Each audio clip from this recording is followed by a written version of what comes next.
With the pandemic going on, people are told to stay home, kids are bored, online school is not cutting it. So maybe you have the idea to build yourself a backyard rink. There's lots of videos out there on YouTube on how to help you build a backyard rink, but there's not too many out there on how to help you maintain a backyard rink once you have it built. That's what I'm going to give you some tips today on how to maintain your ice rink. My kids are grown now. I haven't built a backyard rink in a few years. That truck there, that's what my kids do now, they're cars. So here are my tips that I did learn in all the years I built an ice rink back here. Once you get your backyard rink built and the water's frozen to make the ice, eventually you're going to have to flood it. And people use cold water, some people use hot water. I always used hot water. I tried cold water at the beginning, then I discovered hot water. And hot water just makes all the difference in the world in terms of flooding it. If you have access to it, hot water tank, like I used to run a hose out the basement window and run the hose out to the water, to the rink. And I would drain a whole 50-gallon water tank on it.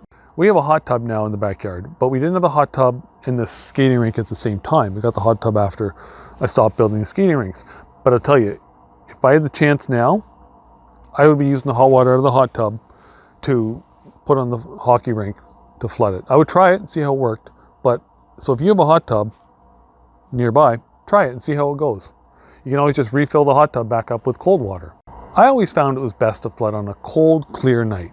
Anywhere from like -5, -10, -15 degrees Celsius was best. Anything colder than that, I found that the water would go out on the ice and it would freeze too quickly. Like it would freeze in a weird shape. You get different kind of shapes all over the ice. Anything below -15 I found was too cold, but anything like -10 was great. And as long as it was a good, clear night. Once you flood the ice, stay off it until it's completely frozen. One of the reasons to do it at night, because the kids are in bed, they won't be bugging you to go on it. Do not flood the rink when it's snowing or on a night that it's forecast to snow, because if the snow comes down and you're flooding it and comes down in the water, it's just going to freeze all crusty like slushy and you'll get crusty ice and then you'll be back to square one. You'll have to start all over again. I found you didn't need a fancy attachment to flood the ice with. I know on some of the videos on YouTube, you'll see people with PVC attachments and bars with holes drilled in them, and then people are dragging a bucket along and stuff like that. I just took the garden hose, just the bare end of the garden hose with the hot water, dropped it on the ice, and just walked around with it. And don't let the hose sit in one spot for long, because it'll make a hole in the ice with the hot water. But just take the hose and just drag it along the ice and walk behind it. And that's what I found worked best for me. And then I didn't have another piece of equipment sitting around. If you have trees in your backyard and there's leaves blowing around and sticks from the trees and stuff like that, don't let that stuff settle on the ice. If you get a leaf on the ice or a stick or anything on the ice, pick it off right away. Because if the leaf sits on the ice, the sun beats down on the leaf and then it'll make a hole in your ice and the leaf will kind of sink into the hole and you'll be stuck with a leaf in your ice. And it's a problem that's hard to get rid of, so pick off leaves right away. Don't let them sit on your ice.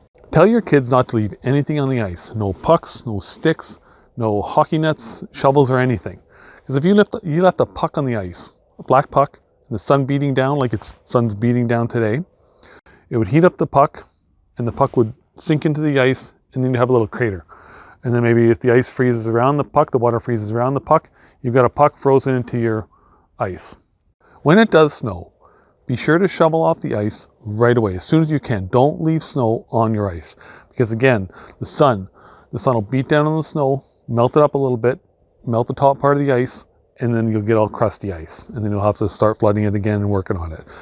Even if you're not going to use the rink that day, be sure to shovel the snow off it, or have your kids do it. Probably the most important tip I can give you is to pay attention to the weather. You don't want to flood when there's a threat of snow or when it's cloudy. The sun is great. The cold weather is great to flood in and to work on your rink in.